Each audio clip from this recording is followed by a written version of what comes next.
E aí fala sobre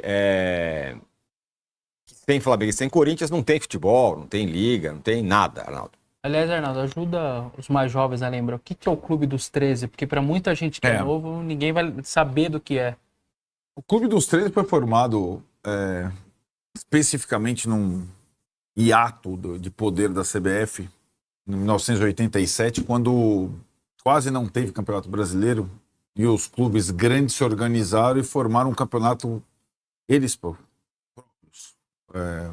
Conseguiram o patrocinador master, conseguiram a transmissão da TV e fizeram um campeonato curtinho, assim, com a maior média de público da história do futebol brasileiro, porque envolviam não só os 13, mas como mais 16 times. Enfim, desde então, aí a CBF retoma o poder do futebol brasileiro de 87 para até 2010, mais ou menos, e o Clube dos 13 convive. E a CBF vai dando autonomia para os clubes negociarem seus direitos no Campeonato Brasileiro de Futebol. Aí tem o pontos corridos, estava lá o Clube dos 13, né, presidido por alguns, o mais longevo deles, o Fábio Koff, que era presidente do Grêmio. Né? E tem um momento em que o Flamengo e Corinthians implodem o Clube dos 13, muito por iniciativa do André Sanches, presidente do Corinthians, com esse mesmo tipo de argumento, mas com outra verborragia. O BAP fala mais bonitinho, o André Sanches fala mais grosso, mas é aquilo. Tem Corinthians e Flamengo. Corinthians e Flamengo tem que ganhar mais, senão a gente não entra na brincadeira. Ganhar bem mais, né?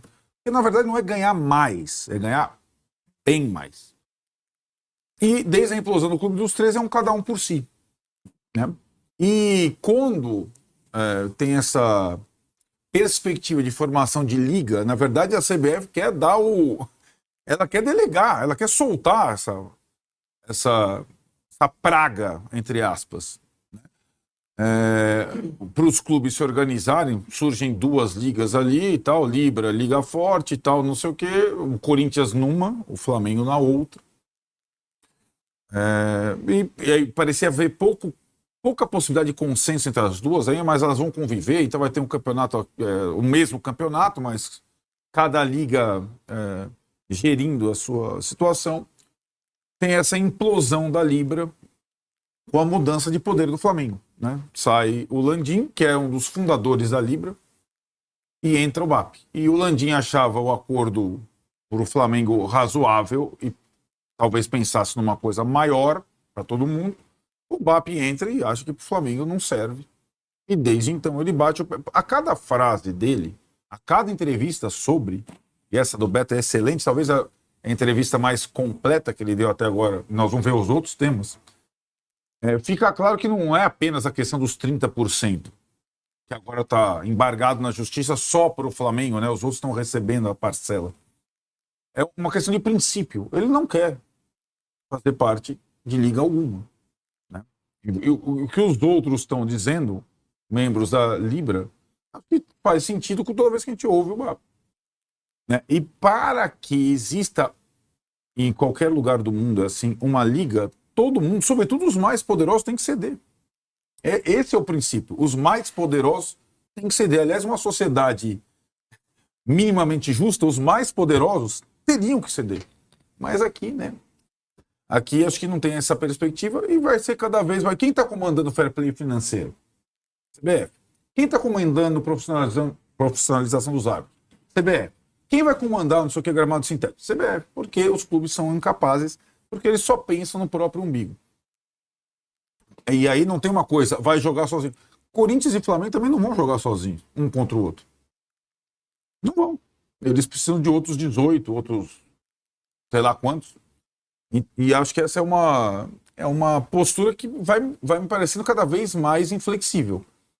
E aí essa frase que a gente está lendo aí, ó, é uma frase, quando ele coloca o bigode, ele tenta dar uma ajeitada, como se fosse fazer uma brincadeira. Primeiro que eu sugiro a todo mundo, não façam piadinhas como faziam em outros tempos, né? Então, o Clube dos 13 com uma peruca loira, para mim, me remete diretamente a presidente do Palmeiras, certo? Que, aliás, tem sido agora nos jogos do Flamengo, tem sósia dela, né? E essa é uma briga, como você gosta mesmo de dizer, Bessone, que ninguém parece disposto a ceder um milímetro. Isso tudo, essa entrevista, nós vamos ter outras, às vésperas da final da Libertadores, com os dois times disputando cabeça a cabeça e tudo mais. Eu não tenho nenhuma perspectiva de entendimento entre as partes. E lembrando que do outro lado só não está acontecendo parecido porque os outros players entenderam que a presença do Corinthians também fez com que todos eles aumentassem o bolinho deles. Eles iam ganhar 5 picanha, ganharam 9. E aí falou, pô, tá bom, deixa esse aqui ganhando mais, porque se a gente tá indo de 5 para 9, pra gente também tá bom. Sem ele, a nossa liga aqui, a LFU, ia estar muito pior. Então, os outros meio que entenderam, só que desse lado da Libra tem Palmeiras, tem São Paulo, tem o Atlético, que agora pediu para sair e tudo mais. E aí a briga ficou maior, né? Sobretudo com o Palmeiras. É que do outro lado só não tá tendo a mesma confusão Corinthians e os outros, porque os outros meio que aceitaram o Corinthians ter alguns privilégios, um pouco mais de dinheiro e tal, porque o bolinho também aumentou na hora que o Corinthians veio. Todas as TVs, streaming e tal, também despejaram mais dinheiro, então sobrou um pouquinho mais para os demais clubes. Senão estaria tendo provavelmente a mesma confusão lá do outro lado também. Assim, eu queria ouvir o Massa, mas só com relação à LFU, mas também, na verdade, está acontecendo na LFU que o BAP gostaria que acontecesse na Libra. Todo mundo abaixa a cabeça que o Corinthians é maior e vai ganhar 10 vezes mais que os outros e tudo bem.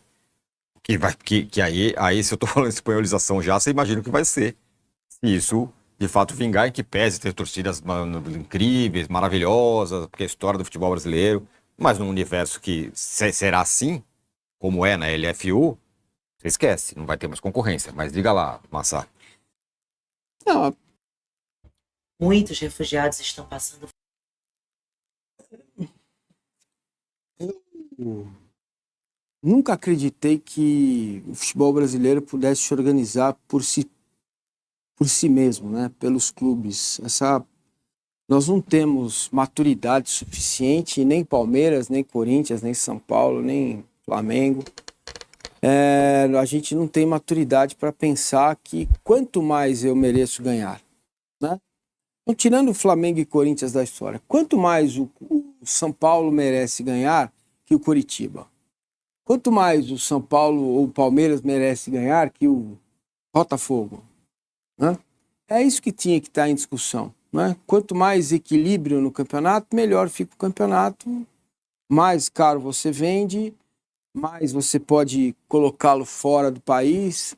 Enfim, só que esse é um trabalho que demora, né? Demora para o dinheiro entrar, demora para vender o campeonato, você precisa ter governança, o campeonato tem que estar estabelecido, 1, 2, 3 anos funcionando bem, chamando a atenção da mídia internacional, né?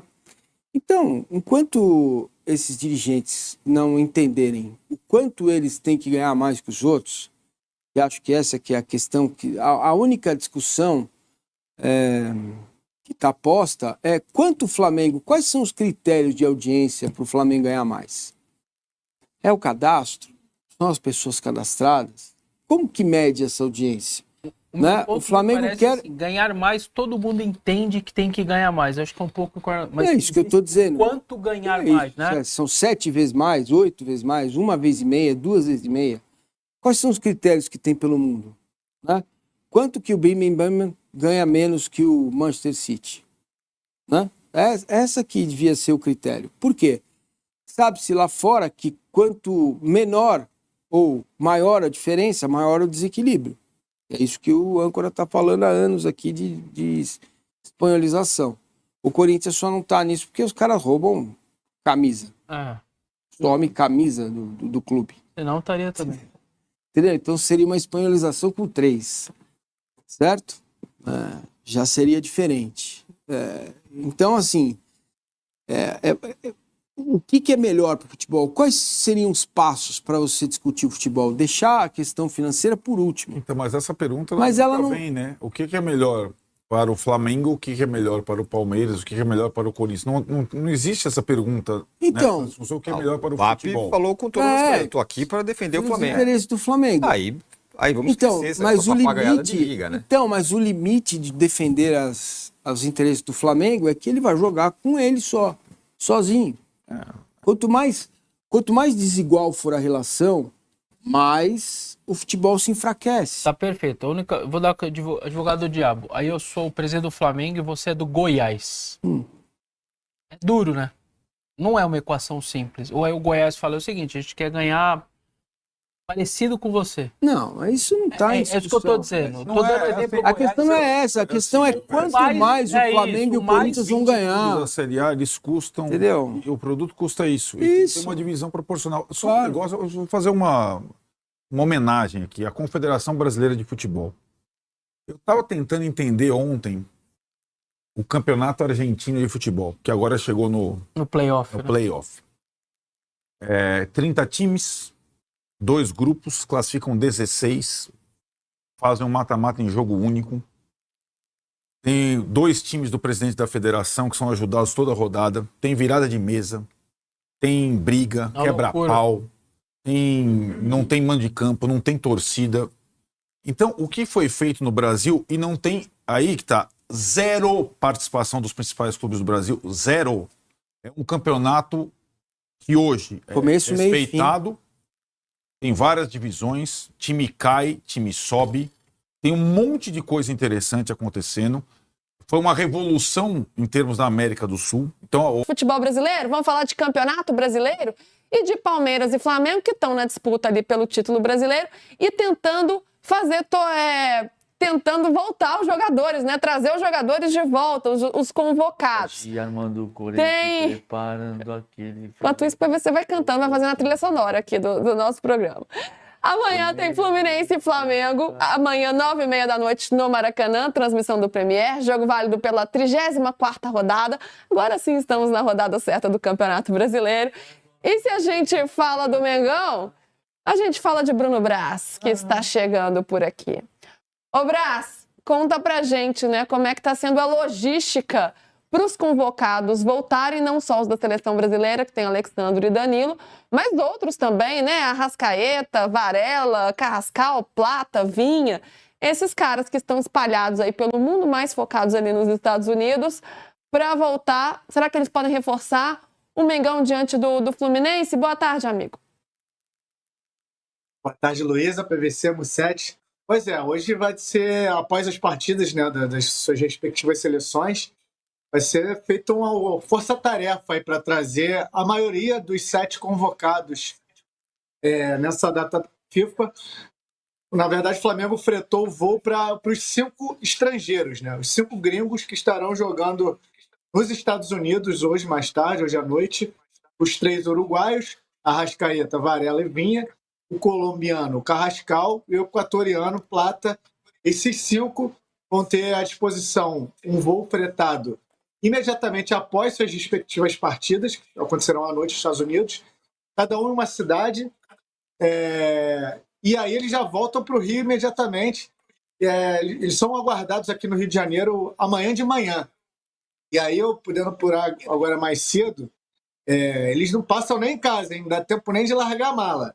E já vão direto para o Ninho do Urubu, onde o elenco vai estar concentrado para o clássico contra o Fluminense amanhã à noite, às 9h30 da noite no Maracanã. Então, cara, eles vão chegar, desembarcar e ir direto para o Ninho.